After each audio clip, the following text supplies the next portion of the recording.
تا دێت بازنەی ناڕەزایەتیەکان لە بەرامبەر پرسی جێندەر و هەوڵەکان بۆ تێکدانی شیرازەی خێزان فراوانتر دەبێت. لەو چوارچێوەیەشدا بەشێک لە هاوڵاتیانی سنووری ئیدارەی گەرمیان گربوونەوەیەکیان ئەنجامدا. بەشداربووانی گربوونەوەکە پیان وایە یەکێک لەو کار و دەستکەوتانەی تاکی کورد شانازی پێوە دەکات ئاین و خێزانەکەیەتی، بەڵام کەسانێک دەیانەوێت ئەو شانازیە کوێر بکەنەوە. لە ڕووی ئابووریەوە بەڕاستی داڕوخاوین وە گەندەڵی هەموو کایەکانی وڵاتی کردوێتەوە ئەوەی کە ما بێتەوە ئەم ملەتەی هێشتۆتەوە ئەو بە هاوقێمە ئەخلاقی و ئیمانی و ئیسلامیە کە ماوە. ڕیچ لە ساڵی 1820 گەشتێکی کردووە بۆ کوردستان، بە کوردستان ئەگەڕاوە، ئەفەرمێ باشترین ئافرەتی کوردستانە، بە حورمەترینی ئافرەتە. بزانە 202 ساڵ پێش ئێستا غەرب چه هەڵوێستێکی بۆ بەرامبەر ئێمە.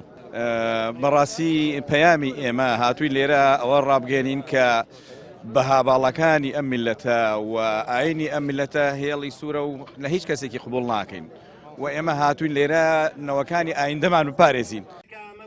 گربوونەوەکە هاوکاتە لەگەڵ چڕترکردنەوەی هەوڵەکانی ناحەزان بۆ پەرەدان بە پرسی جێندەر و هاوڕەگەزبازی لە ناوچەکەدا و پێشڕەوایەتی ئەو هەوڵەش خۆراوە و شوێنکەوتوانی لە نێو خۆدا.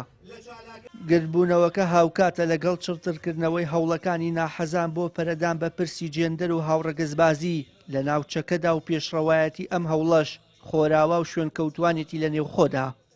تا جارێ ئەم بابەتە دژی فطرەتی ئینسان خۆیەتی، چونکە خوای پەروەردگار ئەفەرمێ ومن ئایاته أن خلق لكم من أنفسكم أزواجا، یعنی هەر لە نەفسی خۆی پیا خوای پەروەردگار ئافرەتێکی دروست کردووە، ئەمە بۆی لە دنیادا ئەم دوانە بە یەکەوە بژین، یعنی فطرەتی ئینسان پێچەوانەی ئەمە ناتوانێت بژێ. کۆمەڵێک بەناو ڕۆشنبیر هەرچەند من ئەتوانم بڵێم ئەمانە کۆمەڵێک تاریک بیرن. بەڕاستی ئێمە دژی ئەوانە ئیمڕۆ هاتین لێرە ڕێپێوانێکمان کرد. ئەم دینە ئەم ئەخلاقی ڕەوشتی جوانە لە ئیسلامە بەڕاستی بەهایەکی قیەمە، یعنی هەر کەسێک دوای ئەم ئیسلامە بکەوێ، دوای ئەم ڕەوشتە جوانە بکەوێ، بەڕاستی سەرکەوتی نێو قیامەتەیە. لە کۆتایی مەراسیمەکەشدا بە مەبەستی دروستکردنی فشار و ڕەتکردنەوەی ئەو هەوڵانی نامۆن بە کۆمەڵگەی کوردی واژە و کۆکرایە و بڕیارە لە ڕۆژانی ئایندەدا تەواوی شار و شارۆچکەکانی دیکەی هەرێمی کوردستان بگرێتەوە.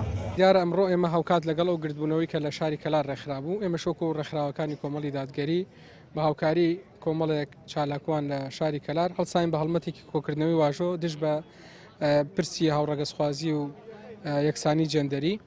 لە ماوەی ڕابردووشدا دەیان چالاکی جۆرا و جۆر لە شار و شارۆچکەکانی دیکەی هەرێمی کوردستان دژی پرسی جێندەر و هاوڕەگەزبازی بەڕێوەچوو. پشکی شێری ڕوبەڕووبوونەوەکانیش بەر ناوەندەکانی خوێندون و مامۆستایانی ئاینی و گەنجان کەوتووە.